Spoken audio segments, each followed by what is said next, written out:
m'appelle Soumati et je travaille pour la société T-Connex, à la fois comme responsable des ressources humaines et puis depuis quelques mois en tant que responsable RSE. Je m'appelle Sophie Jobé, je suis dirigeante d'une société familiale qui s'appelle LTB Jobé. Je m'appelle Marilyn Marbers, je suis responsable RH, qualité et durabilité chez Etilux. Étienne Fréquin, je suis administrateur délégué du groupe Visual Impact. Etilux est fournisseur sur 4 pôles d'activité. Nous avons le premier qui est donc l'étiquetage et le marquage.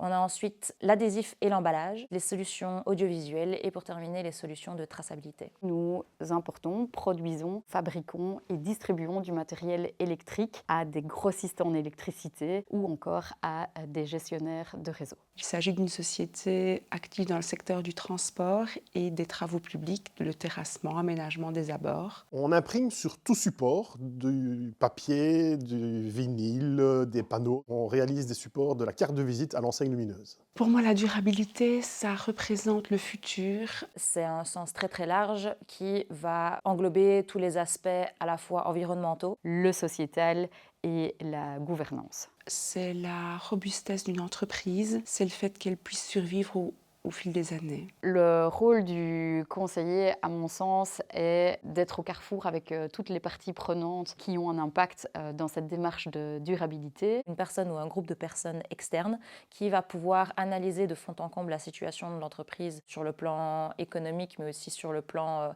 au niveau du fonctionnement interne, des ressources au niveau de son bilan d'émissions, etc. C'est un petit peu le moteur, c'est la personne qui doit sensibiliser l'équipe, qui doit les fédérer afin d'une part d'être conscientisée à tous ces problèmes écologiques ou de pollution. Et alors développer un plan étape par étape avec des actions concrètes qui sont aussi en accord avec la situation actuelle de l'entreprise. Qui doit chercher au sein de l'équipe des idées d'amélioration pour être meilleur pour demain. Nous avions déjà fait au sein de l'entreprise pas mal d'analyses ou sorti pas mal de chiffres et j'avais besoin de nouvelles idées justement pour avancer, pour avoir des pistes d'amélioration qui viennent justement de l'extérieur. La volonté, nous, c'était surtout de voir comment on pouvait mieux faire et d'objectiver, entre guillemets, le débat sur base d'une analyse et sur base de chiffres, puisqu'on n'a pas quelqu'un qui va avoir ce rôle-là dans l'entreprise. On est dans un stade critique de notre stratégie en développement durable. Nous avons pour ambition de devenir ambassadeur de notre gamme Green Connections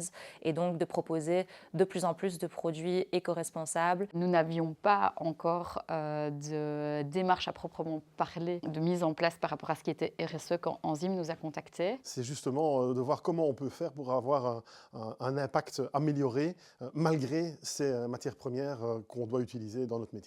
Et les enjeux, alors après, c'était vraiment de rester en lien avec notre stratégie Green Connections, amener des projets concrets vraiment sur le long terme. La problématique que nous avions au sein de notre communauté verte, de notre Green Team, c'est que les idées d'amélioration étaient fort basées sur le bien-être. Nous avons mis en place, grâce au groupe Enzyme, la consultation des parties prenantes et cette expérience a été très très riche pour nous et également pour les participations dont la majorité n'avait aucune connaissance en ce qui concerne la durabilité. Ils ont vu l'importance de se concentrer également sur tout l'aspect empreinte carbone, pollution, etc. Pour nous, ce qui était important, c'est d'avoir quelque part un accompagnement. Il y a énormément de sources, de labels en ce qui concerne la durabilité. Et nous, en tant que PME, ce n'est pas toujours évident de pouvoir faire le tri et d'avoir des actions concrètes à mettre en place. La surprise a été plutôt agréable puisqu'on se rend compte que toute une série d'initiatives ont déjà mené à des résultats concrets. Aujourd'hui, on a un état des lieux correct de la situation pour Visual Impact. Le fait de se faire accompagner par ce groupe nous a permis de voir plus clair dans cette démarche. La présentation était très qualitative, les idées qui en sont sorties, les axes de travail étaient très riches. Très claires, très concises. C'est 25 minutes, c'est court, donc ils n'ont pas eu l'occasion de tout dire. Heureusement, il y a un rapport qui est derrière et qui est plus fourni. Ce rapport va m'être très utile pour moi et aussi pour la direction et pour tout le comité de management de l'entreprise. Il termine avec 2 axes à prioriser pour améliorer la durabilité de Visual Impact. Je trouve que ça allait encore au-delà d'un travail d'un externe qui viendrait juste quelques jours. Au niveau du bien-être au travail, parce que c'est quelque chose qui est déjà très important chez nous et ils ont amené une série de pistes pour encore mieux faire et puis de travailler main dans la main avec les fournisseurs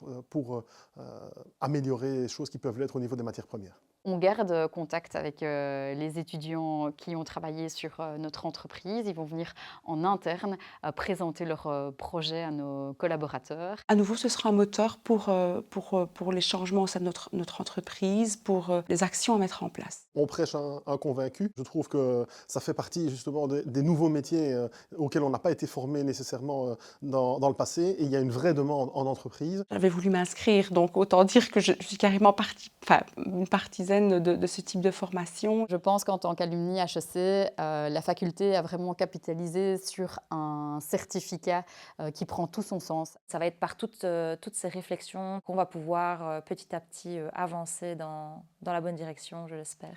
L'avantage de la formation, c'est qu'elle allie à la fois les aspects académiques à des aspects pratiques avec cet accompagnement en entreprise. Être un des cas qui a été étudié dans cette première promotion entre guillemets du certificat, c'est un plaisir et un avantage aussi pour pouvoir mieux gérer notre entreprise par la suite.